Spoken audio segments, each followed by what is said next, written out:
Baik teman-teman, apakah ada lagi yang ingin bertanya seputar topik yang telah disampaikan oleh Pak Yusuf? Baik, silakan Bu Lodi.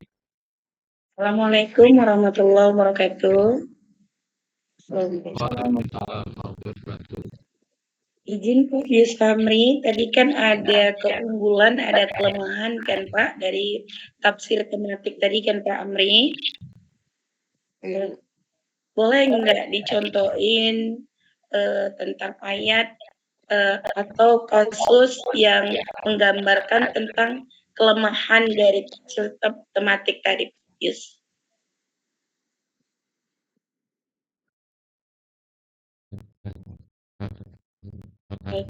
Terima kasih. Baik, terima kasih Bu Sarti.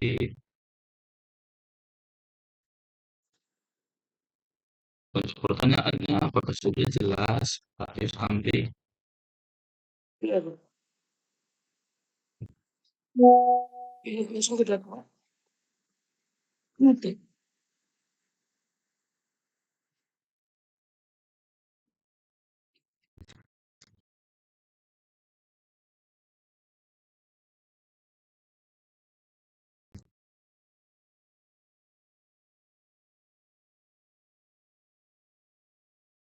Bagaimana Pak Yushamri? Apakah sudah jelas pertanyaannya?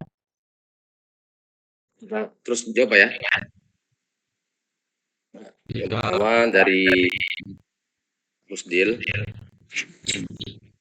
Jadi ini informasi tadi Pak kita ambil yang telah saya jelaskan, misalnya dalam konteks Abdul Kemat takwa. Jadi itu kan tafsir al-mawdu'i ini kan dia kita mengambil satu tema yang besar untuk mengambil beberapa hal yang kita inginkan, misalnya dalam konteks temanya takwa. Kita rincikan lagi, takwa itu bagaimana, ciri-cirinya sebagai orang bertakwa itu bagaimana. Itu kita jelaskan misalnya dalam Quran surah Al-Baqarah ayat 2 sampai ayat 5. Ciri-ciri orang bertakwa, yu'minuna bil ghaibi wa yuqimuna shalah wa mimma razaqnahum yunfiqun walladzina yu'minuna ayat 5 Pak, yang pada yang ghaib, mengerjakan salat, menginfakkan harta di jalan Allah, beriman kepada Al-Quran, beriman kepada kitab sebelumnya, dan juga beriman kepada hari akhir. Itu ciri-cirinya. Ini kita ambil misalkan 4 bagian itu. Kemudian setelah kita bertakwa kepada Allah, apakah ada manfaatnya? Nah, maka kata Allah di Quran surah Al-Baqarah juz 2 itu kan ayat 197, "Wa ma taf'alu min khairi ya'lamuhu Allah wa tazawwadu fa inna khairaz zadi taqwa." Maka sebaik-baik bekal kita itu adalah bertakwa kepada Allah Subhanahu wa taala. Artinya bekal kita untuk akhirat nanti. Nah, bekal kita ketika kita ingin menjadi orang bertakwa tadi, kita jalankan ciri-ciri orang bertakwa dalam Quran surah Al-Baqarah ayat 2 sampai ayat 5, Al-Baqarah 177, Al-Baqarah Al-Ali Imran 133. Itu ada banyak orang ciri-ciri orang bertakwa, tapi secara umum kita baca itu makna bersama aja. Maknanya berinfak, salat dan sebagainya. Itu sama hampir sama makna tertentu. Nah, jadi ketika kita sudah berusaha menjadi orang bertakwa, manfaatnya itu kata Allah wa tazawwadu fa inna khairaz zadi taqwa, untuk akhirat nanti.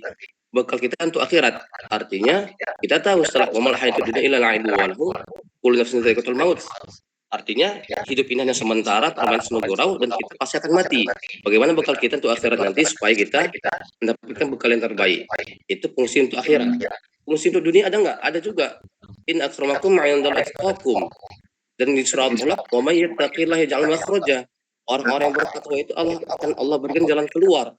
Artinya banyak orang-orang bertakwa ini insyaallah ketika dia menjalankan ciri-ciri tadi yang Allah jelaskan, kita sering dengar misalnya contohnya dari Ustaz Adi Hidayat.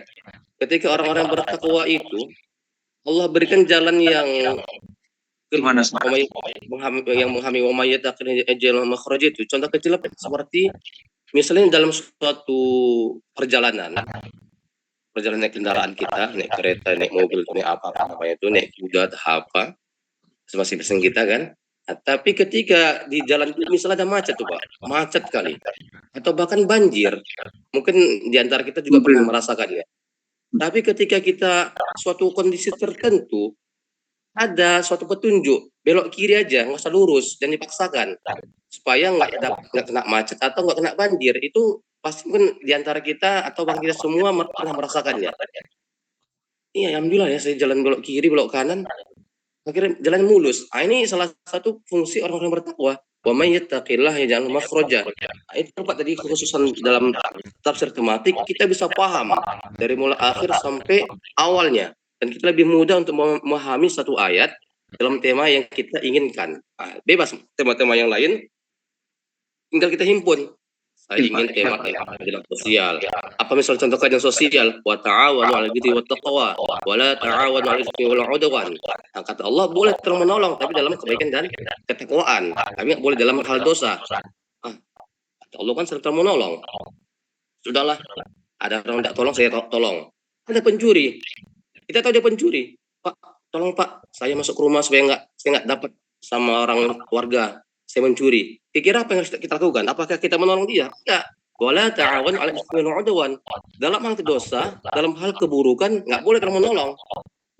Nah, tapi yang boleh apa? Wa ta'awanu 'alal birri wat taqwa, dalam kebaikan dalam ketakwaan. Artinya misalnya ada orang mau sholat di masjid, Pak saya mau sholat Pak, tapi karena saya pendek Pak atau bolong Pak, nggak bisa tuh sholat nampak aurat, boleh Kak pinjam kainnya? Nah ini kan wa ta'awanu 'alal birri wat taqwa, contoh kecilnya.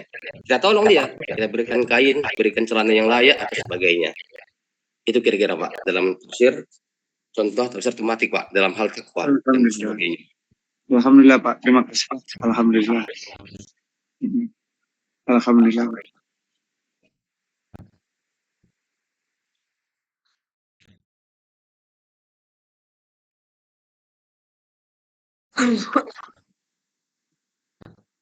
Tadi yang kelemahan tafsir tematik itu kan potensi subjektivitas penafsir itu dapat kita pahami. Misalnya ini dalam penjelasannya penafsir bisa saja memilih ayat sesuai dengan pendapat atau ide awal yang sudah diyakininya sehingga terjadi bias dalam memahami tema ya Bu ya. Di salah satu kelemahannya nanti terletak pada pemahaman. Misalkan ini belum ahli nih misalnya, belum ahli dalam suatu tafsir. Kita hanya membaca, ada Quran kan itu ada tema, misalnya tema tentang ini. Kita baca tema itu, kita pahami sendiri, kita ambil sendiri suatu kesimpulan. Contohnya, temanya membunuh orang kafir. Sikap kita kepada orang kafir kan gitu. Contoh aja. Jadi ketika kita baca di Al-Quran itu orang kafir ya. Kata Allah kan فَإِذَا سَلَخَ الْأَشْهُرُ الْحُرُمُ فَقَتُلُوا الْمُشْرِكِينَ حَيْثُ وَجَدتُّمُوهُمْ وَخُذُوا مَحْصُورَهُم. Jadi surat Taubah ayat 3 kalau salah saya itu. Ayat 3 di situ kan dijelaskan jika berjumpa dengan orang kafir bunuhlah mereka, usirlah mereka. Ini kan salah paham nih. Ketika seorang pembaca Al-Qur'an dan membaca terjemah bahkan terkadang nggak membaca tafsirnya atau salah baca tafsir, salah pemahaman, maka bisa salah paham, jumpa orang kafir dibunuhnya.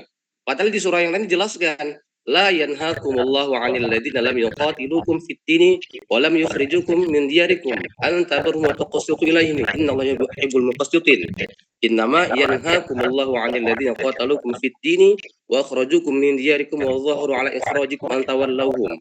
Wa may yatawallahum faulaika zalimun. Orang-orang kafir yang boleh dibunuh itu adalah orang-orang kafir yang boleh diusir itu yang mereka membuat kita seperti itu juga. Orang kafir yang membunuh kita, menyerang kita, yang mengusir kita, maka mereka layak untuk kita lakukan seperti mereka juga. Itu yang disebut dengan qisas. Wa qatuluhum haitsu saqiftumuhum itu. Ketika mereka membuat kita keadilan, sama kita mereka itu berbuat baik, sama kita mereka nggak mengganggu ibadah kita, tidak. Dalam hal konteks sosial kita harus berbuat baik kepada mereka juga. Maka hablum minan nasnya itu nggak merusak hubungan kita kepada sesama manusia, walaupun berbeda pemahaman, berbeda akidah. Tapi kalau sudah berbentuk dia akhirat, berbentuk tauhid, itu kita nggak bisa toleransi lagi masing-masing.